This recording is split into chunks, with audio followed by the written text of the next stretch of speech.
Doctor اعزاز نذیر کے لیے آج کا یہ پروگرام جو ہے وہ ترتیب کیا. میں اپنے دونوں رہنماؤں کو سب سلام پیش کرتا ہوں. میں سمجھتا ہوں کہ ان دوستوں کی قربانی اور یہاں جو ہمارے سینئر ساتھی بیٹھے ہوئے ہیں ان کی قربانیوں کا نتیجہ ہے کہ آج کمیونسٹ پارٹی پاکستان میں موجود ہے. مگر کئی سارے ممالک میں کمیونسٹ پارٹیاں بکھر گئی اور وہ نام بدل کر سوشل ڈیموکریٹک راہ پر چل پڑی. لیکن پاکستان میں ان کی قربانیوں کا نتیجہ ہے کہ آج بھی کمیونسٹ پارٹی اس ریڈیکل پروگرام کو لے کر چل رہی ہے. میرے دوستوں، کامریڈ نازش اور ڈاکٹر صاحب کی زندگی پر دوستوں نے کافی روشنی ڈالی.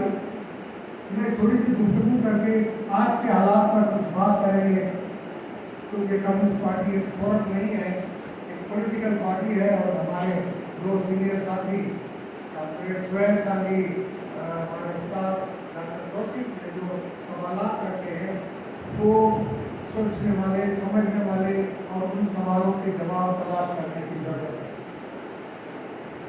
ڈاکٹر صاحب جیسے بتایا دوستوں نے کہ وہ ماس لیڈر تھے، لوگوں کو اپنے گرد جوڑ لیتے تھے اور خاص طور پر مہارت رکھتے تھے مزدوروں میں. اور انہوں نے مزدوروں میں تنظیم کاری کی، ٹریڈ یونینز بنائی اور ان ٹریڈ یونینز کو ملیٹنٹ راستہ دیا، جس کے نتیجے میں مزدور لڑائی لڑتے رہے. اور ان دوستوں کی اس لڑائی کا نتیجہ ہے جو ہمارے دوستوں نے بتایا کہ ایوب کے خلاف جو زبردست قسم کی تاریخ چلی، اس کے نتیجے میں ایئر مارشل نور خان کی قیادت میں ایک لیبر کمیشن بنا، جس نے بہت سارے منصوبے بنائے. جو ایوب کی حکومت چلی گئی، نور خان بھی چلا گیا، لیکن انتخابات ہوئے اور ذوالفقار علی بھٹو نے ان کو پاکستان میں امپلیمنٹ کیا، دستخط کیا. اس طرح اس پر عمل ہے وہ آپ کے سامنے ہے. لیکن یہ جب تحریک موجود تھی تب یہ یونین بھی بنتی تھی، پرماننٹ آرڈر بھی ملتا تھا، سوشل سیکورٹی میں اندراج بھی ہوتا تھا، پینشن بھی ملتی تھی.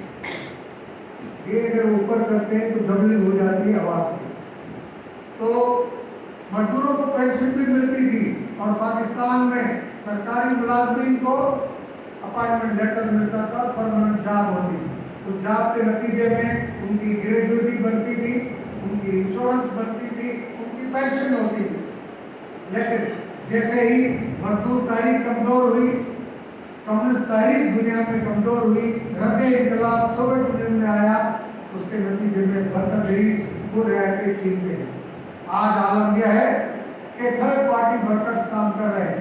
بڑے سے بڑے ادارے ہوں یا چھوٹے سے چھوٹے ادارے ہوں، کسی کو بھی پرماننٹ لیٹر نہیں ہے، سوشل سیکورٹی میں اندراج نہیں ہے، پینشن نہیں ہے، EOBI نہیں ہے. اسی طرح جو سرکاری ملازمین ہیں ان کا حال یہ ہے کہ ملازمین ریٹائر ہو جاتے ہیں. ریلوے کے ہمارے بزرگ ساتھی جو کونا مشق ریلوے ورکرز یونین کے رہنما ہیں، یہ بتا سکتے ہیں کہ ریلوے سے جو ملازم ریٹائر ہوتے ہیں کتنے سالوں تک ان کو گریجویٹی نہیں ملتی، پینشن نہیں ملتی. یہ سب کچھ اس وجہ سے ہوا ہے کہ ہماری تاریخ کمزور ہے.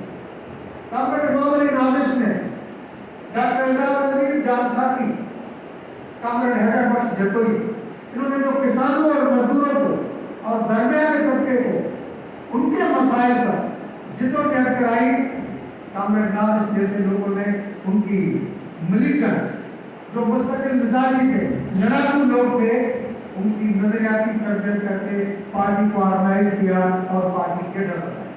یہ بات درست ہے کہ کمیونسٹ پارٹی کبھی بھی ہزاروں کی ممبرشپ نہیں رکھتی. ایران کے خمینی کی حکومت قائم ہونے کے بعد امریکی سفارت خانے پر جو پاسداران انقلاب نے قبضہ کیا تھا، وہاں سے جو سیکریٹ ڈاکومنٹس ملے تھے، کیونکہ اس وقت ایران جو ہے وہ CIA کا اس علاقے کا پولیس مین وہاں بیٹھا ہوتا تھا، تو وہاں پر جو پاکستان سے ٹیلیفیکس جاتے تھے اس سے یہ ظاہر ہو رہا ہے کہ پاکستان میں پارٹی کی قوت کتنی تھی، اثر دیکھنا تھا. ایک چھوٹا سا چیپٹر 2 پیج کا میں آپ کو سناتا ہوں. کتاب کا نام ہے secret documents record from US embassy Tehran, جو انہوں نے اسکین کر کے چھپوائے اور اس میں تذکرہ ہے کہ آج ذوالفقار علی بھٹو کی 40واں ہے، پورے ملک میں سناٹا ہے، فوج، رینجرز اور پولیس ہر جگہ پر تعینات ہے، اور گڑھی خدا بخش میں 3 لیئر میں سیکورٹی موجود ہے۔ اس دوران گڑھی خدا بخش کے گھروں سے کچھ لوگ نکلتے جن کی تعداد 20-25 ہے، اور وہ ایک بینر کھولتے جس پر لکھا ہے امریکہ میں ایک کتا پالا جنرل ضیاء بھردی والا، بھٹو کا قاتل جنرل ضیاء امریکہ، اور پھر پولیس، رینجرز، فوج ان کے اوپر حملے آور ہوتی ہے، ان لوگوں کو گرفتار کر کے لے جاتے ہیں۔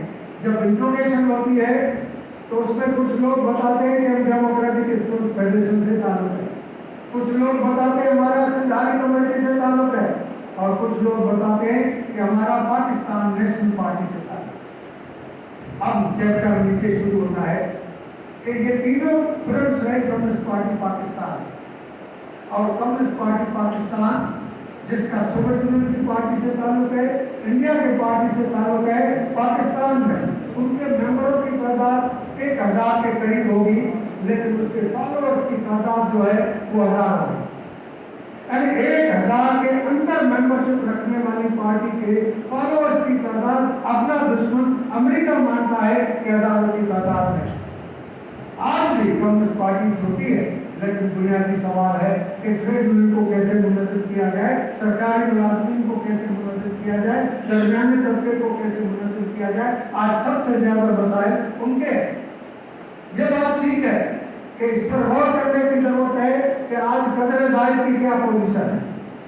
یہ ہماری پارٹی کی سینٹرل کمیٹی میں گزشتہ 6 مہینے سے ڈسکشن چل رہا ہے۔ ہماری پارٹی کے سینٹرل کمیٹی کا ایک ممبر رانا شوکت، رانا یوسف، جو ہماری آئیڈیالوجیکل کمیٹی کا ممبر تھا، انچارج تھا، ان سے یہ ڈسکشن میرا چل رہا تھا، اور اس کو ایک کمپریہنسو ڈاکومنٹ میں اتارنا چاہتے تھے۔ ان کا انتقال ہو گیا، وہ کام پورا نہیں ہوا، اور اس پر کام کر رہے ہیں، لیکن اس دوران یونان کی کمیونسٹ پارٹی کا آئی ٹی یعنی انفارمیشن ٹیکنالوجی اور انٹرنیٹ کے ذریعے کیسے قدر پیدا ہوتا ہے، کیسے اضافی قدر پیدا ہوتا ہے، اس پر بڑا ذخیم قسم کا تھیسس آیا ہے۔ یعنی نوجوان آدمی 18 سال سے لے کر 60 سال تک جب کام کرتا تھا اور کسی سرمایہ دار کے لیے قدر پیدا کرتا تھا تو اس میں اضافی قدر پیدا ہوتا تھا، لیکن آج کا عالم یہ ہے کہ نوکری کرے یا نہ کرے، بلاشک وہ پینشن پر پہنچ چکا ہے، 80 سال کی عمر میں ہے، موبائل استعمال کرتا ہے، انٹرنیٹ استعمال کرتا ہے، تو وہ قدر پیدا کر رہا ہے، اور وہ قدر وہ پیدا کر رہا ہے جس کے لیے پہلے وہ قدر زائد کٹوا چکا ہے، یعنی اس آمدن سے اضافی قدر پہلے ہی جا چکا ہے، اور پھر دوبارہ اضافی قدر اس سے پیدا ہو رہا ہے۔ اور آج آئی ٹی سے، اس جدید ٹیکنالوجی سے جو قدر پیدا ہو رہا ہے وہ پہلے والی پروڈکشن سے کئی گنا زیادہ ہے۔ آپ اندازہ کیجئے کہ اس وقت دنیا میں 10 امیر ترین جو کمپنیاں ہیں وہ سب کی سب وال اسٹریٹ پر ہیں، امریکنس ہیں، اور ان 10 میں سے 8 کمپنیاں وہ ہیں جو آئی ٹی سے تعلق رکھتی ہیں۔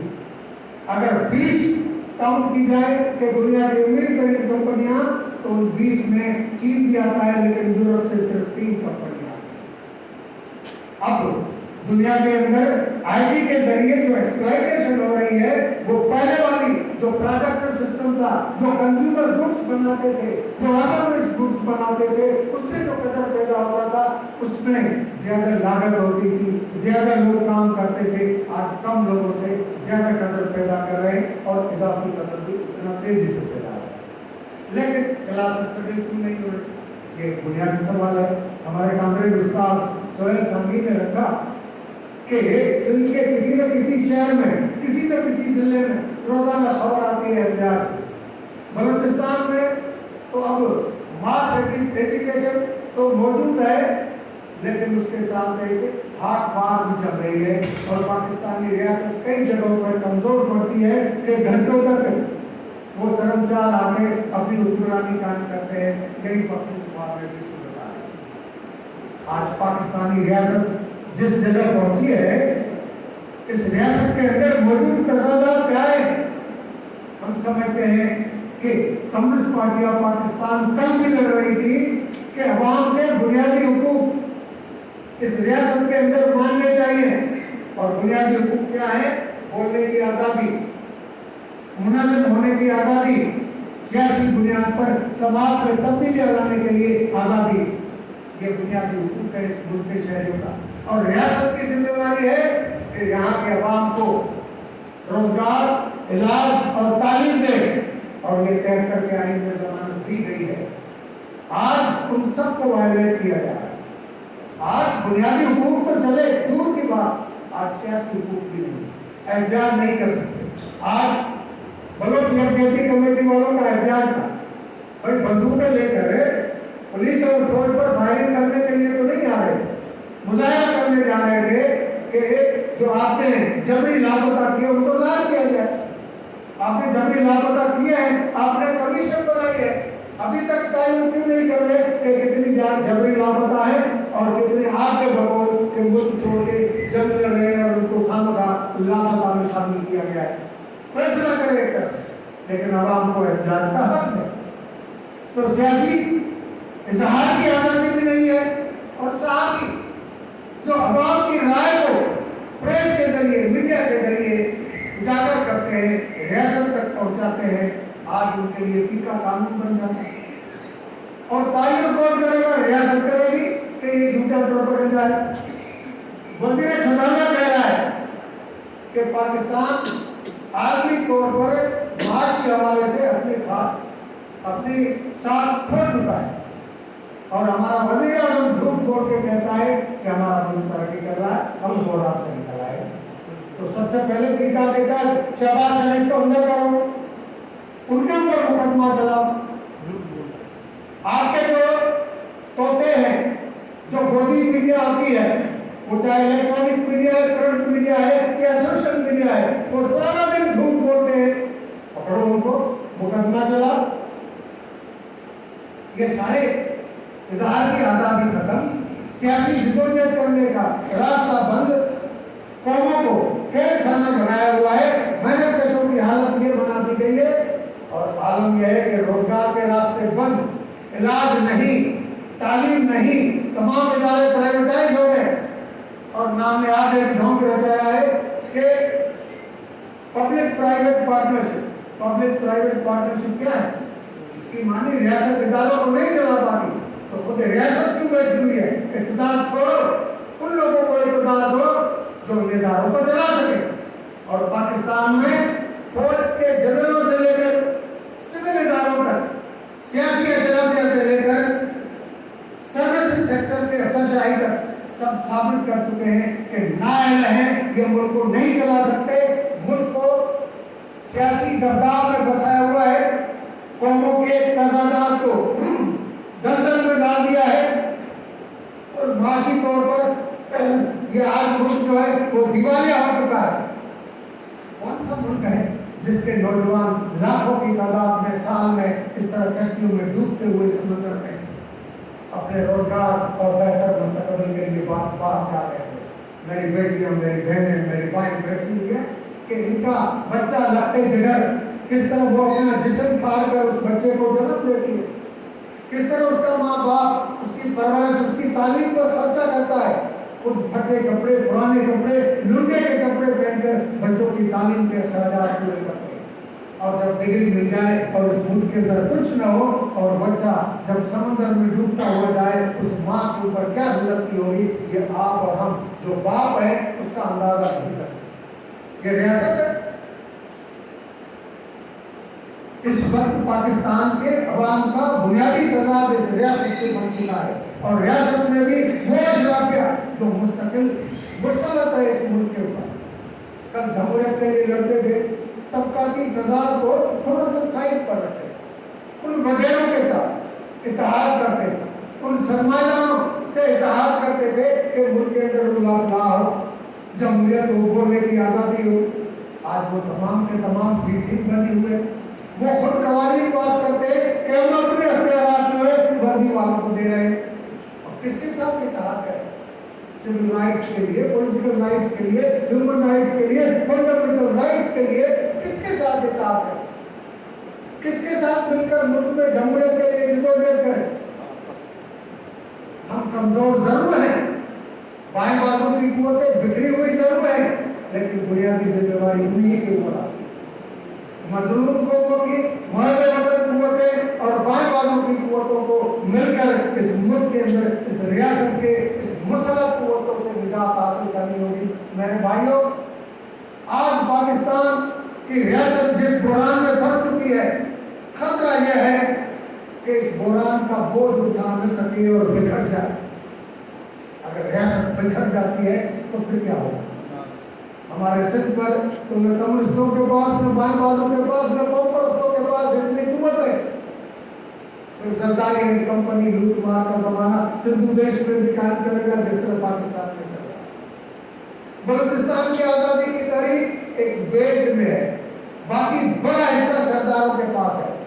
بلوچستان اگر آزاد ہو بھی گیا ریاست کے بحران کے نتیجے میں تو پارلیمنٹ قائم ہوگی، اسمبلی قائم ہوگی، اس اسمبلی میں تمام سردار اپنے قبیلے کا ووٹ لے کر اقتدار میں آئیں گے۔ اور کہاں جائے گا اعلیٰ نظر؟ کہاں جائیں گے دوسرے گورلا لیڈر؟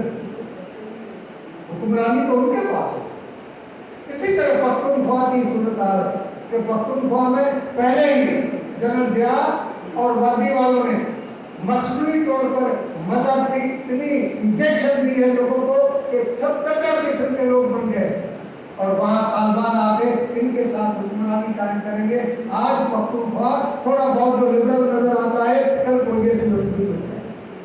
اور جو پنجاب کی صورتحال ہے، آپ کو معلوم ہے کہ چودھریوں کی حکومت ہو یا شریف حکومت ہو، ان سب نے پنجاب میں حکومت کی ہے۔ ہر بجٹ میں مدرسوں کی مدد کے نام پر جہادی تنظیموں کو پیسے دیتے رہے، اور اس کے بدلے ان کو ووٹ ملا ہے، اس کے بدلے ان کی حکومتیں قائم ہوئی ہیں، اور وہاں کوئی اپرائزنگ نہیں ہوئی۔ تو پنجاب میں کس کی حکمرانی ہوگی؟ وردی والوں کا، جو فنڈامنٹلسٹ حصہ ہوگا وہ، اور پنجاب کا عوام جس کو مذہب کے نام پر مختلف تنظیموں میں جوڑا ہوا ہے، یہ سب مل کر حکمرانی کریں گے۔ یعنی آج جو پاکستان کی صورتحال ہے، اگر یہ ریاستی ووٹ کے نتیجے میں گر جاتا ہے تو ہر قوم اس سے زیادہ بدتر صورتحال کا شکار ہے۔ اس وجہ سے ضروری ہے کہ اس ریاست کے اس بحران سے فائدہ اٹھا کر ہم محب وطن قوتیں اس ملک کی قوموں کی، قومی وحدتوں کی اور محنت کش طبقوں کی نمائندہ قوتوں کو مل کر نظام بدلنا چاہیے۔ یہی کامریڈ نازش کا راستہ ہے، یہی ڈاکٹر اعجاز نذیر کا راستہ ہے۔ بہت بہت شکریہ آپ لوگوں نے ٹائم